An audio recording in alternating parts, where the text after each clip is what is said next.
ኻሊድ ኢብን ወሊድ በጦርነት ያልተሸነፈው የአላህ ሰይፍ። ሰላም ውድ ተመልካቾች፣ ዛሬ በእስልምና ታሪክ ከታላላቅ የጦር መሪዎች አንዱ ስለሆነው ኻሊድ ኢብን ወሊድ እንነጋገራለን። ነቢዩ ሙሐመድ ሰለላሁ ዐለይሂ ወሰለም ሰይፉላህ ወይም የአላህ ሰይፍ ብለው የጠሩት ጀግና ነበር። ኻሊድ በመካ ከቁረይሽ ጎሳ ተወለደ።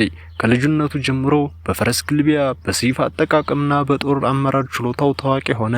መጀመሪያ እስልምናን ይቃወም ነበር። በኡሁድ ጦርነትም በተጠቀመው የጦር ስልት የጦርነቱ አቅጣጫ ቀይሯል። ከጊዜ በኋላ የእስልምናን እውነት በመረዳት ወደ መዲና ሄዶ እስልምናን ተቀበለ። ከዚያ በኋላ ከእስልምና ታላላቅ ተከላካዮች አንዱ ሆነ። በሞታ ጦርነት 3 የሙስሊም አዛዦች ከተሰዉ በኋላ የጦሩን አመራር ተረክቦ ወታደሮቹን በጥበብ ከከባድ አደጋ አዳናቸው። በዚያን ጊዜ ነብዩ ሰለላሁ ዐለይሂ ወሰለም ይህ የአላህ ሰይፍ ነው በማለት አመሰገኑት። ከዚያም በመካ መከፈት፣ በሁነይንና በያርሙክ ጦርነቶች በወታደራዊ ጥበቡ ታላላቅ ድሎችን አስመዘገበ። በተለይ በያርሙክ ጦርነት የቢዛንታይንን ጦርነት በማሸነፍ በታሪክ የማይሰራ ስም አስተርፏል።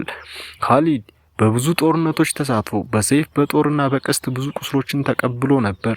ራሱ እንደተናገረው በሰውነቴ ላይ ያልደረሰ የጦር ቁስል የለም፣ ነገር ግን በአልጋዬ ላይ ሞታለሁ ብሎ ነበር። በመጨረሻም በሶሪያ በሆምስ ከተማ በተፈጥሯዊ ህመም አረፈ። የኻሊድ ኢብን ወሊድ ታሪክ የጀግንነት፣ የወታደራዊ ጥበብና የእምነት ጽናት ምሳሌ ሆኖ እስከዛሬ ድረስ ይወሳል። ቪዲዮውን ከወደዳችሁት ላይክ ያድርጉ፣ ለወዳጅ ዘመዶቻችሁ ያጋሩ። ተጨማሪ ታሪካዊ ቪዲዮዎች ለማግኘት ቻናሉን ሰብስክራይብ በማድረግ አትርሱ። እናመሰግናለን።